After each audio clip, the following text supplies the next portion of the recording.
once again, good morning, good afternoon, good evening to the KR universe. I would like to welcome you again to the second episode of the 2021 election special at the Musings of the Knights of Rizal. It is hoped that with this program, we will be able to clarify some stuff and enable you to make a good decision for this upcoming Supreme Council election in September 19, 2021. So without further ado, this 2021 election special of the Musings of the Knights of Rizal episode 2 will be more or less reviewing the documents pertaining to the election that we are going to have for the Supreme Council of 2021-2023. We will be reviewing documents, both written documents and online documents. So here we go. So one question that I point here is this election illegal? This is because the 2018 amended bylaws of the Knights of Rizal took effect, and it's in 2018 in June, and is basically the heart blood of the Knights of Rizal. It directs its what it can do and what it cannot do, its powers and responsibilities. And of course, during that time, it was signed by no other than Sir Reynaldo S. Puno Sr., KGCR, who was at that time the Supreme Commander. Now, why did I say if this election was illegal? Basically, the bylaws and Article 8, Election of the Supreme Trustees, Section 1, it dictates that the General Assembly will be held in May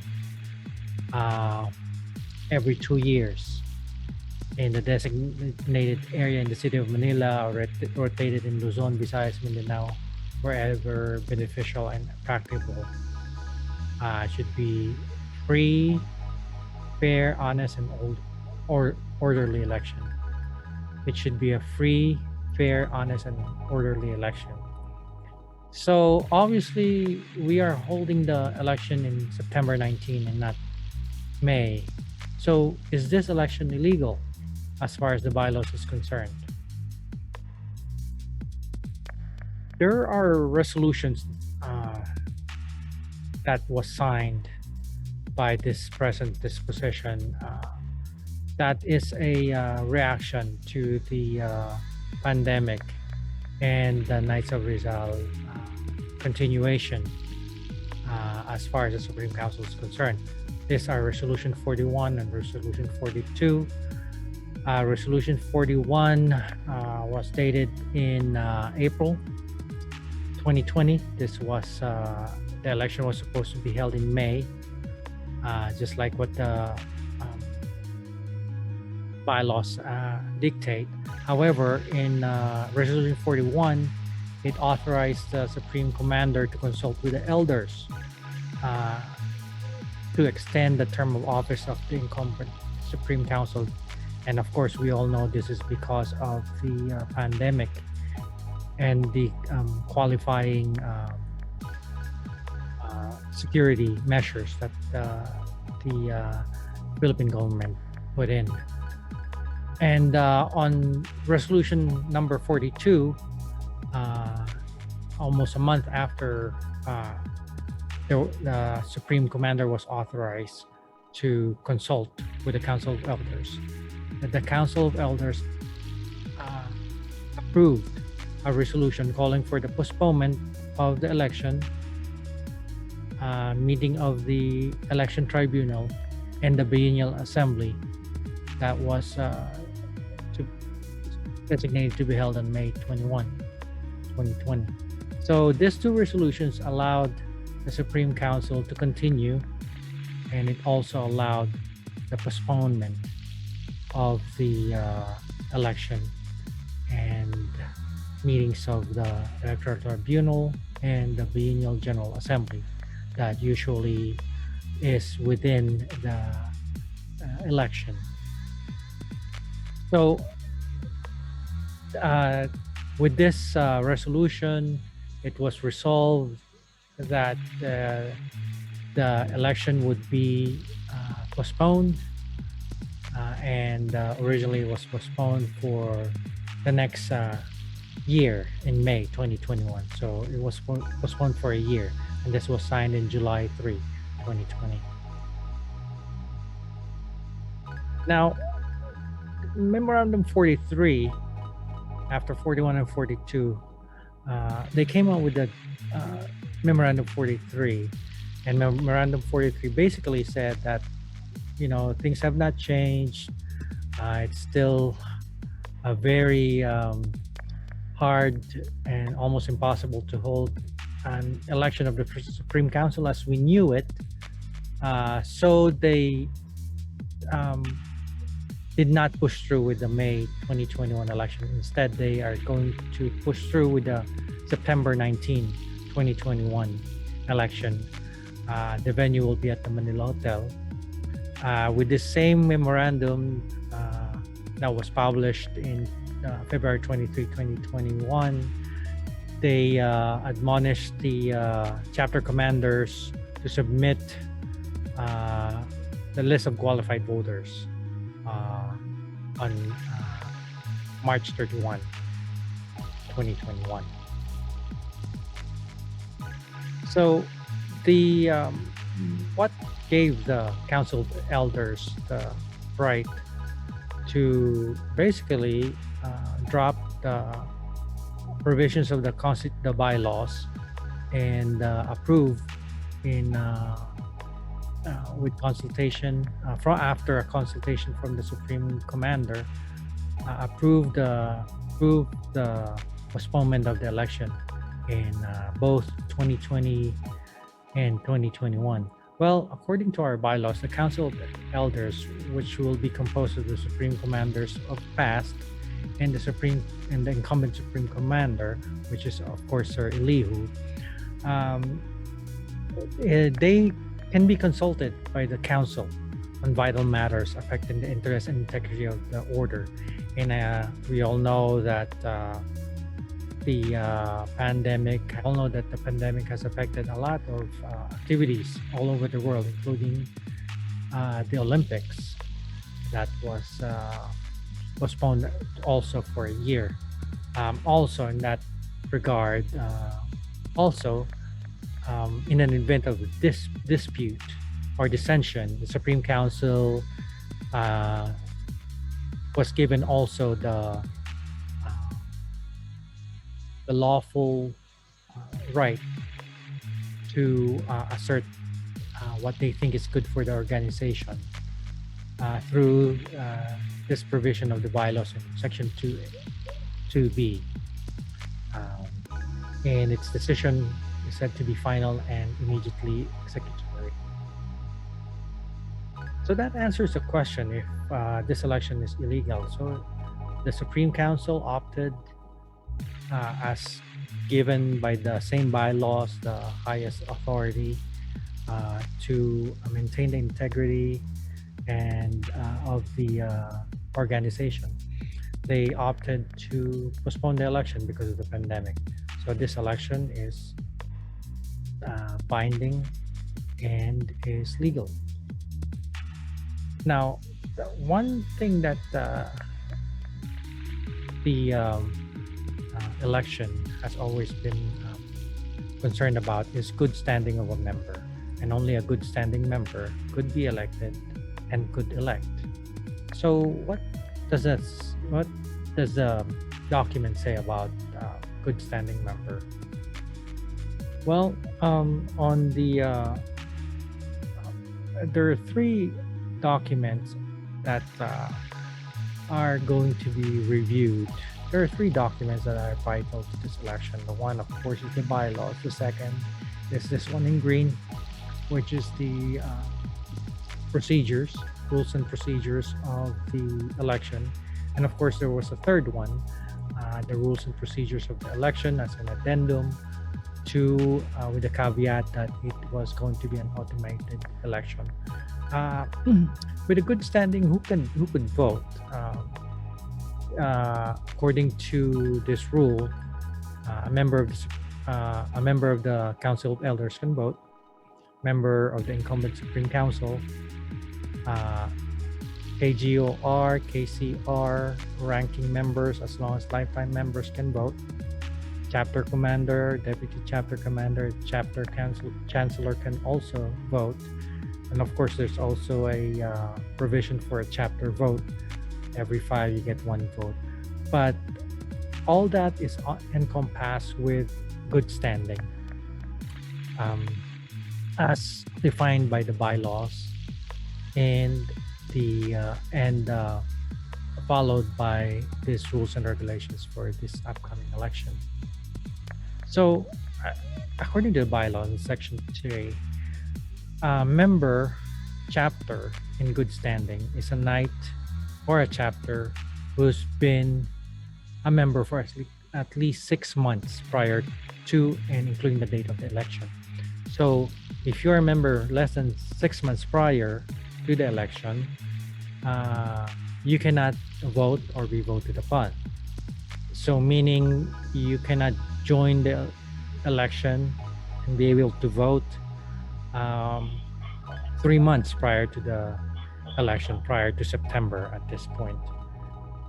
Also, this member in good standing had paid all membership dues, assessments, charges, and other financial obligations, and is not under suspension, and is a good member in good standing of the order, and shall be entitled to vote on any matter requiring a vote and be voted upon.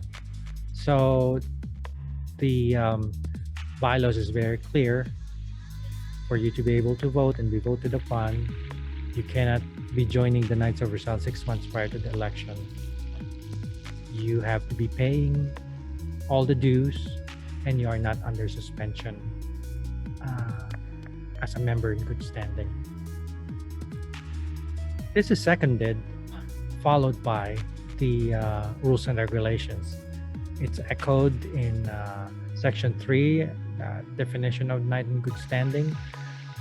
Again, same, basically it echoed what the bylaws has mentioned in Section 2. It's so important that, again, the rules and regulations and Section 3, definition of terms in letter G, member in good standing. Again, it defined it as a member who has paid his fees and not under suspension from the exercise of membership right and privilege. So you have to have paid and you are not in any kind of suspension. Just like what it says on Section 3, definition of terms, letter G.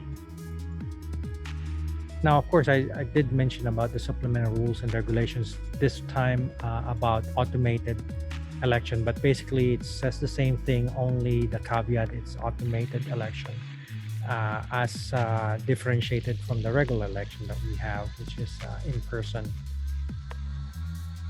So with that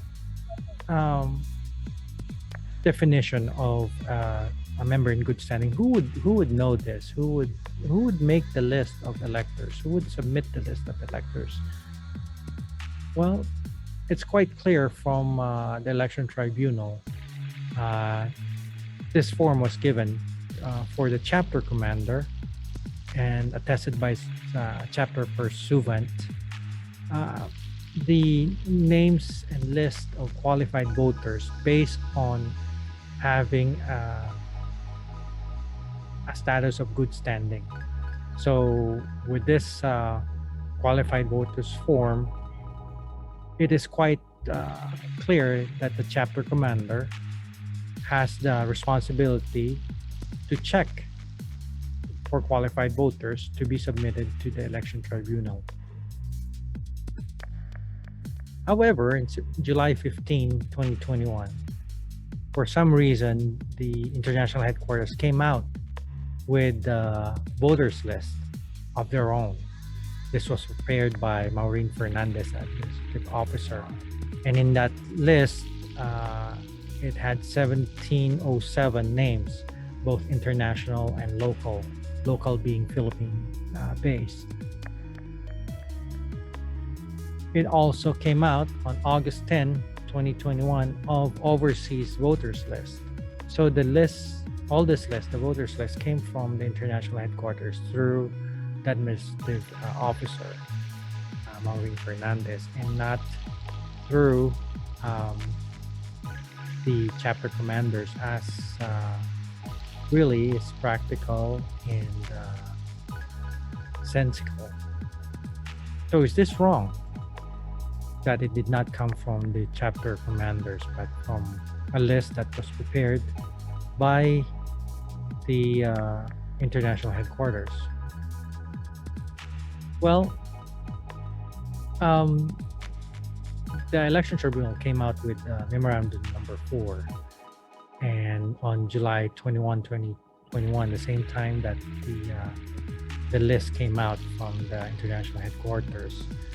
And in that memorandum, it asked the regional and chapter commanders are advised to review the list that came from them, from the international headquarters, and if that there are omissions or names appearing on the list that should be removed, to submit a letter to the secretariat on July 31, 2021.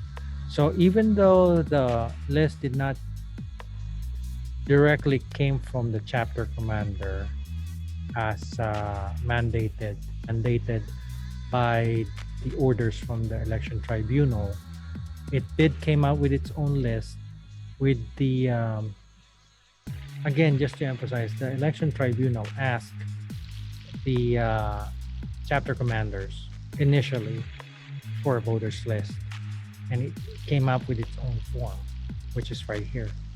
Now, how is one nominated in this election? We all know that the international headquarters through the election tribunal came up with the list of nominees. Now, how is one nominated? Well, our bylaw says it's right here. You could be nominated, be voted upon, if you are in good standing. And again, what is that? 6 months prior to the election, paid all financial obligation, and it's not under suspension. So if you're good standing, you can be nominated. And who nominates? Again, the bylaws on Section 8 says each chapter may nominate only one candidate to the Supreme Council of Trustees. So the beauty of this is that no one chapter could monopolize the Supreme Council. No one chapter can nominate, 5 majority of the Supreme Council and be basically one chapter running the Supreme Council. So each chapter can only nominate one candidate per Supreme Council election. A regular member of the chapter, which is everybody has to have a chapter, should be nominated by his chapter commander through the election tribunal 30 days prior to the date of the election, as prescribed by the election tribunal. A chapter commander who is a candidate, however, shall be nominated by any member of his chapter council. So this is a nomination form, same form that was given by the election tribunal to be submitted. This is it, is the election form. And for some reason, this election form, if you look at it, it basically nominates a knight in good standing. However, for some reason, The nominator could be the chapter commander or the deputy chapter commander, which is not supported by any documentation. This form does not comply with the spirit of the bylaws, even the rules and regulations that was promulgated by the election tribunal. So somehow the deputy commander has the same right as the chapter commander to nominate, which is very controversial, and I'll get to that. So, regular member of the chapter who wants to be a candidate shall be nominated by his chapter commander. Again, this is from the bylaws, at least 30 days prior, just to re-emphasize that it is the chapter commander and not the deputy chapter commander. Now, another issue that we have is paying to vote. Is there a precedent to paying to vote? Actually, there's none. The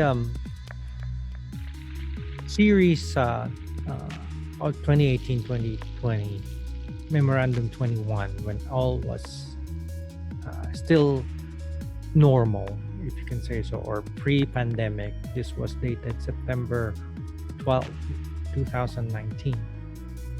They were made to pay a registration fee per guest or delegate of $1,000. And this is not because they have to vote, but this is because they have to cover the expenses for food and materials for the election, for the biennial assembly that was supposed to be held at the Manila Hotel after a change from Camp Aguinaldo. So, however, and this is to remind the chapter or the regional commanders that about a deadline of paying for the registration fee for the upcoming Supreme Council elections of September 19, 2021, the one that we're going to be having. They set a date for August 30, which is we're all more than halfway to August 30, with no extensions, it says. So they were going to charge 1,500 pesos for local chapters and $60 for overseas voters. Only those who have paid their respective registration fee individually may vote.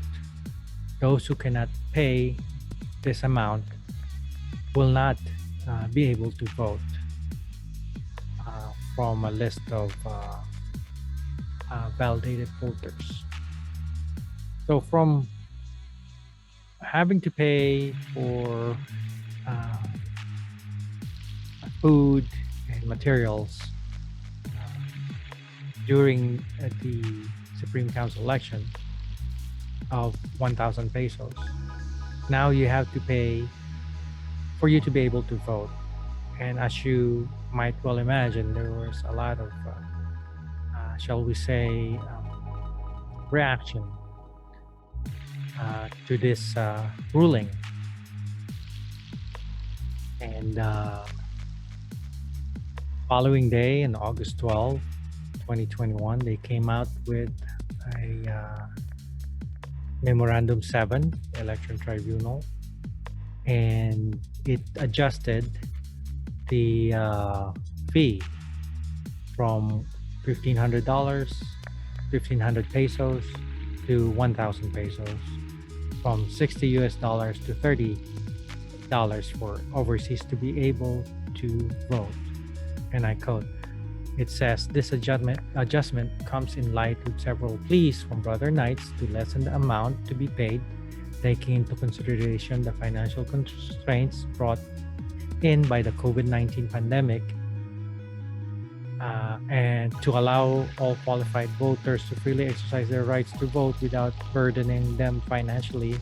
The Supreme Council and Election Tribunal agreed to lower the fee to vote. And this again was on August 12th, a day after they came out with the Memorandum 6 to remind regional commanders and chapter commanders about payment. Now, so why is this important? This is important because some people already paid their $60 and now they will get arrears for um, the the balance of $30. But one provision in the bylaws that needs to be looked at is that you cannot transfer that $30 to another so that they can vote. It is a prohibited act on Section 13. Paying dues or any financial obligation of member or chapter to the order, giving food, drink, entertainment, transportation, or article of value or similar consideration to any member or chapter, causing an expenditure to be made, offered, or promised to any member or chapter. These are all prohibited acts. So just to remind our members that yes, you have arrears, but you cannot use that to pay for another night's obligation to be able to vote, and that is in our bylaws. Now, as far as this is concerned, like I said, this has caused some queries from the members. There was a question, considering we are full of, this is from the international headquarters Facebook page. Considering we are full online election, may we respectfully know what are included in the $1,000? And of course, the Knights of Rizal answered the query of Sir Mac Cabrera. The registration fees shall cover the payment of the election software to be open 48 hours, plus the load allowance for notifications, includes two-factor authentication. Basically, how the election will be run needs to be paid, and the payment, because this is something new, would be coming from the registration fee. And of course, the same knight said, "Thank you very much for the responses. We are fervently hoping that the security of votes and the integrity of the election will be carried out due to its cost. And truly the voice of the general members, considering the effectivity of the ET Election Tribunal memo released." So there are queries about this even up to now, even after a memo has come out. It still comes out in the Facebook group page of the international headquarters. Now, there are possible challenges. First, on the basis of good standing, nomination, and other prohibited acts. Now, you can appeal. Section 14 of the bylaws has ways of appealing contest to an election, and it's there for you to read and to understand if ever it comes to that. Again, prime problem, I think, is this section here, who may nominate. The Supreme Commander is the one who nominates a representative from his chapter, and not the deputy chapter commander. That's one of the things that are is very, very hot because of that form that came out that was seemingly a violation of the spirit of the bylaws, and even this particular section 2 of the rules and regulations. It is the chapter commander. It also says no nomination shall be accepted by the nomination committee unless it is in the form prescribed by the tribunal properly accomplished and certified by the Supreme Commander or Chapter Commander, again, as the case may be, that the nominee is a knight in good standing.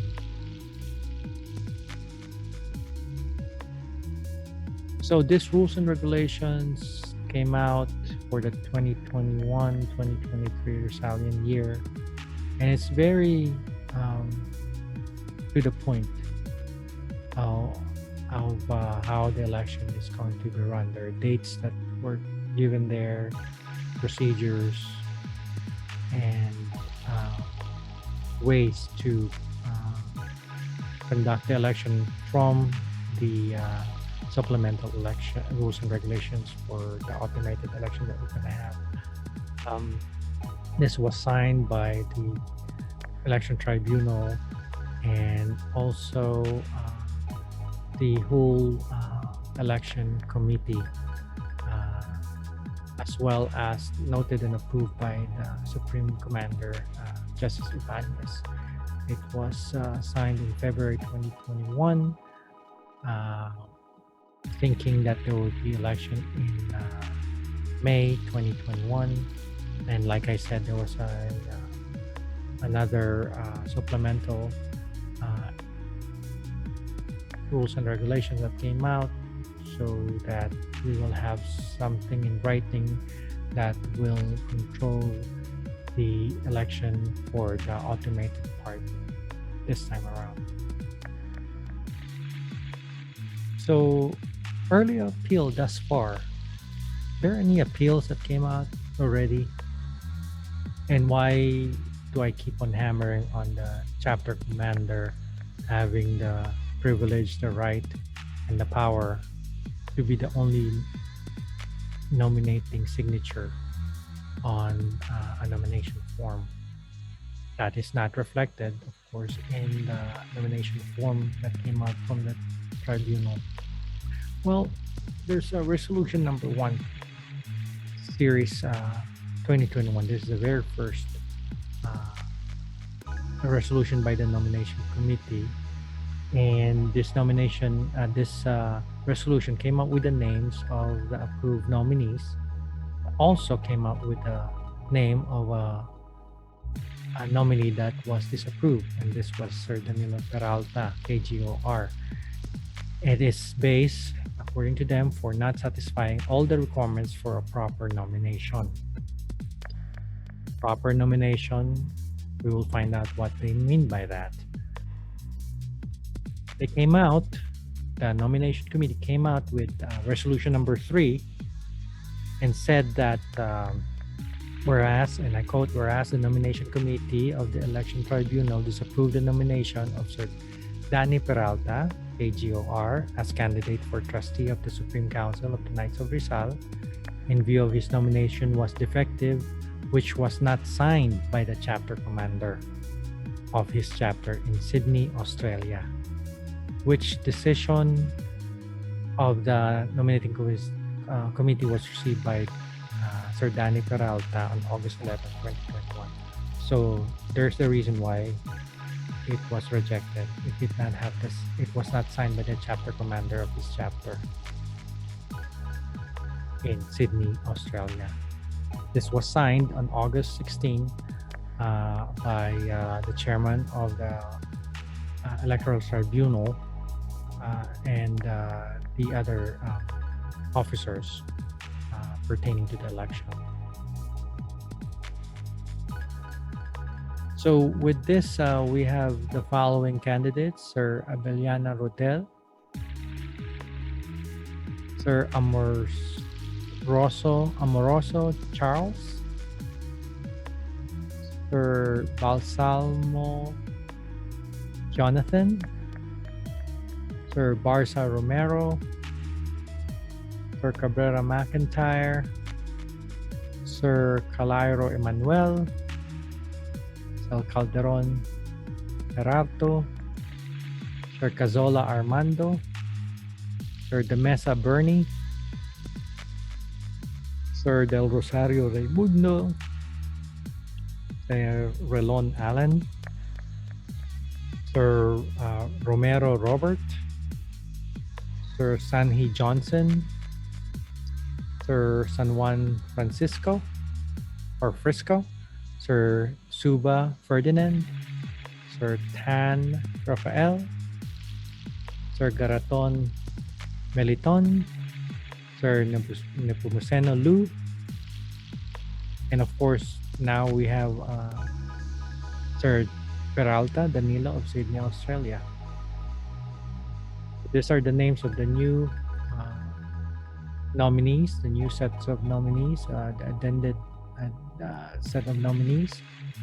4 from Quezon City, 3 from the US, 2 from Cavite, 2 from Rizal, 1 from Manila, 1 from Makati, 1 from Laguna, 1 from Valenzuela, 1 from Nueva Vizcaya, 1 from Dumaguete, 1 from Tagum City, and now 1 from Australia. So another way of looking at that is from the National Capital Region. We have 4 from Quezon City, 1 each from Manila, Makati, Valenzuela. From the Calabar Zone region, 2 from Cavite and Rizal, and 1 from Laguna. 1 each from the Central Visayas region, from Dumaguete, from the Cagayan Valley region, from Nueva Vizcaya, and from the Davao region, Tagum City. And now from international, we have 3 from the United States of America and 1 from Australia. So with this, also another thing that came out from the election tribunal is they're wanting to have a very honest and very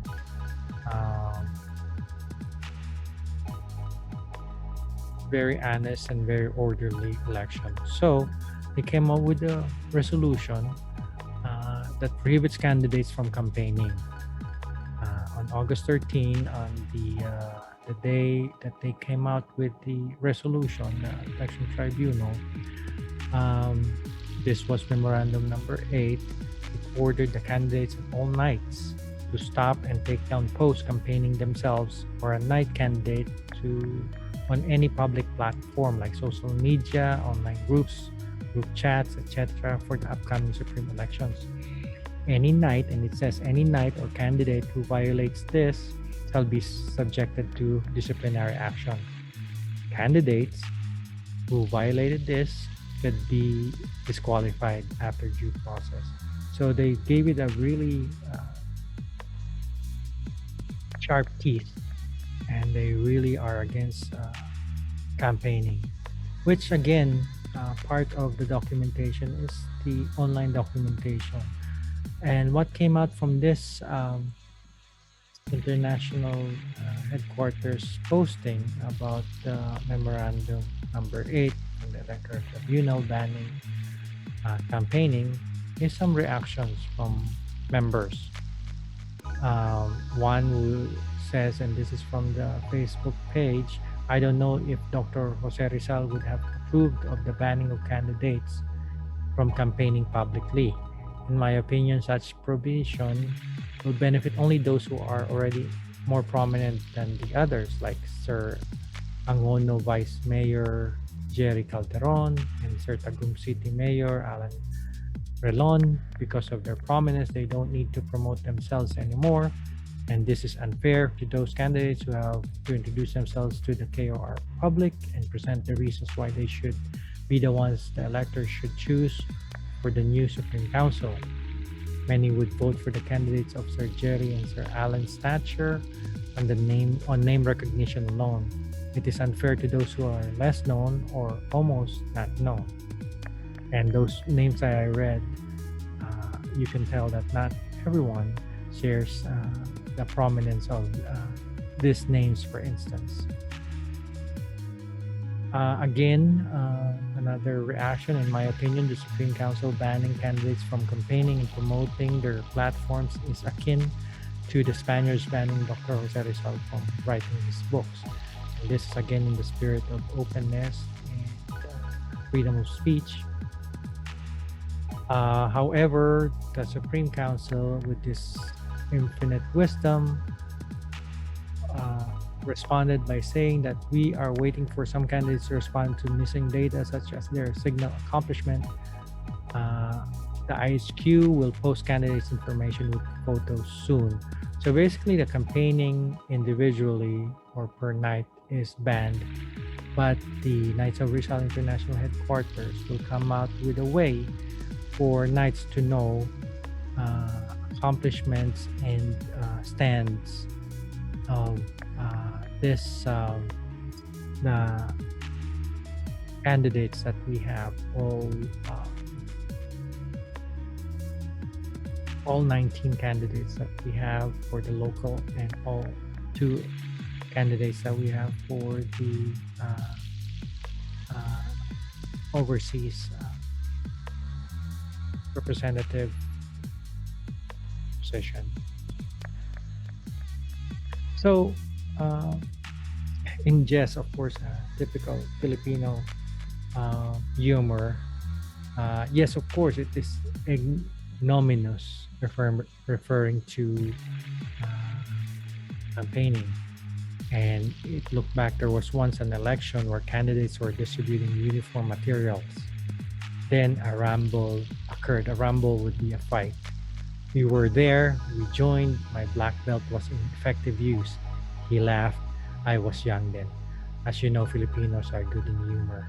So, some are more harsh than others, but I think with the plan of the international headquarters to come up with a way for the electors knowing the nominees, will be able to answer this query about being an enlightened voters for this upcoming election. So with that, I am ending this second episode on the election, this time on a review of materials. I think that everybody's excited about the election. It's a new realm that we're having. Everybody's talked about online election, and now we have it. There's some changes. Some are, I guess we can say, harsher than others. Some are have really teeth. The election tribunal really wants to be able to control this election and have an orderly and clean election. One caveat also is that in this election we have 2 non-Philippine residents that are vying for the regular membership in the Supreme Council, which is one from the Sydney, Australia area, and one from the New York, USA area. So with this, we will end this coverage, and I hope this brought some clarity on what's going on with the election, and hopefully we'll come up with a better informed electorate and be able to find out which top 8 on the regular members of the Supreme Council deserves to be members. And soon, hopefully, we'll be able to find out what they stand for, what their background, because as of now, campaigning is not welcomed by the election tribunal. So again, thank you, and hopefully we will be able to see you again on maybe the next episode. This is also one reason why we have rescinded on our invitation for some of the nominees in this program because of that ban on campaigning. And hopefully we'll be able to find other areas so we can clarify for this election. Again, thank you very much, and ganun gusto ko.